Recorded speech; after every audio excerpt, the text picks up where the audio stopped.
Oh, nice. Man, that came out really good.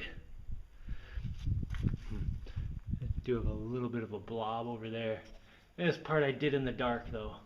That's the only part that's not really that flat. There's a bit of water in here because, there's nothing covering the doorway right now. Man, it's like a totally different feeling in here now. Now that it's not dirt floor anymore. Oh, really good. I'll stay off it for a few days and just make sure it hardens. Although, I touched it with my hand and it felt pretty hard already. And there's a drip right there that's coming from right here. I think I might not have mortared the other side of this very well. Hiya.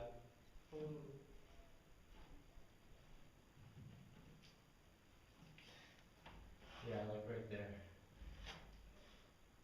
I missed a spot. That's an easy fix though. I have to go around all the seams and the windows anyway, because when I put them in, I kind of did it very gently so I wouldn't crack the window, crack these parts. But now I can just take a big smear and smear it on the outside on both sides. These circle ones should be fine. And up here on the third floor should be totally dry now. And it looks like it is, even though it rained all night last night, because I put a cap on the top there. So that piece that's up there, it's just resting on top. It's not attached with anything. But it's a piece of concrete. It's heavy. It's not going to blow off or anything. But yeah, it looks like it's totally watertight up here. Completely dry. Excellent. I wasn't sure if these little windows up here were going to be enough light for the third floor, but it's raining outside right now, so it's kind of dim out. And it's still like a good brightness level in here. Dark enough that I don't have to squint at all, but bright enough that I could read a book here, no problem. Yeah, it's really good. The second floor has been getting rained on all night right there because there's nothing covering this window, and the wind usually comes this way. This is the only window that's wet, actually, other than that little leak. So one of the things I need to do soon is figure out how to cover up these windows in a way that'll let air come through but will block the rain. And obviously I'll have to be able to close them, like for real close them, when there's a storm or something like that. But I want to have something like, I don't know, some kind of tilty blinds maybe that can block the rain from coming in but let the wind come through.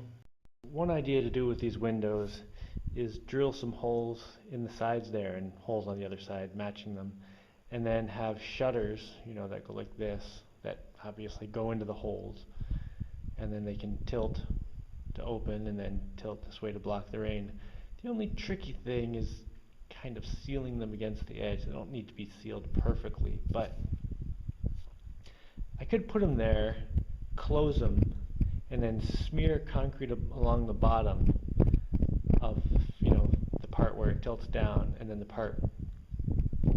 upper part I could smear concrete along the top edge so that they'll open, but then when they close they'll touch down here and touch up there to block any rain from getting through. And then that would only be important when the wind's blowing pretty hard and might actually blow water in through the sides. I think that makes it good. I don't know. Still thinking about it though. And the breeze coming through this window is awesome. It's like almost always like this. I think the wind hits the building and kind of runs up and funnels into this window and makes an extra strong breeze through this window. Definitely want to keep that breeze while blocking the rain. Whoa, that banana circle's doing awesome. This is by far the biggest leaf that banana tree's got so far. And this one, its new leaf is huge, and man, they're doing great.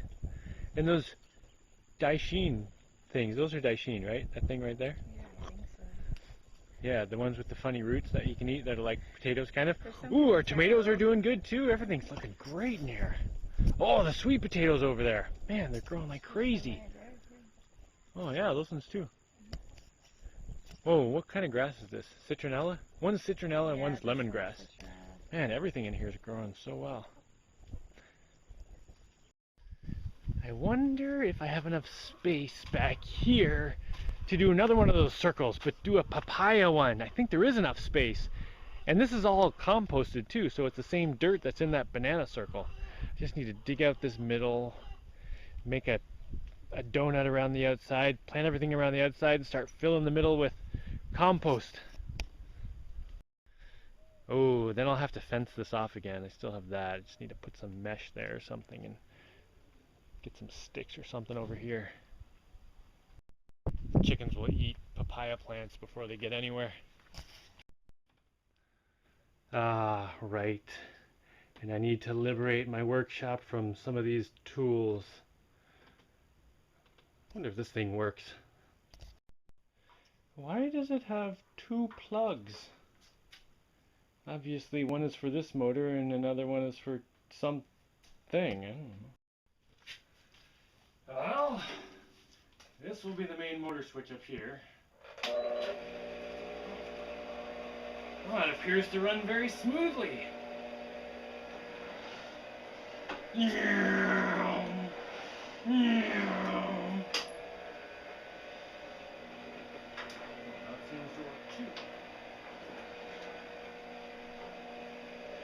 Alright, and the other switch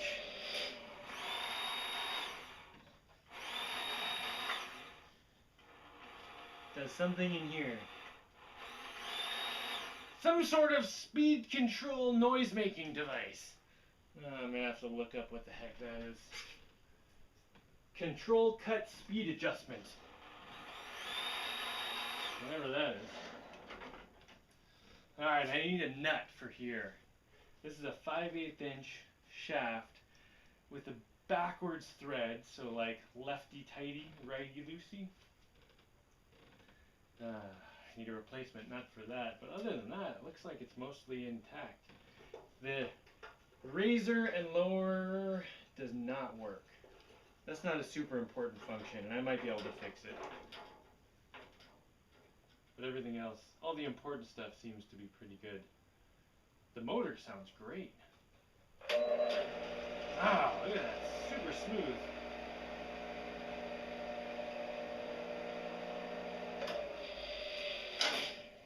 I already checked, the guard thing goes on and comes off fairly easily. Oh, I love the sound of smooth motors.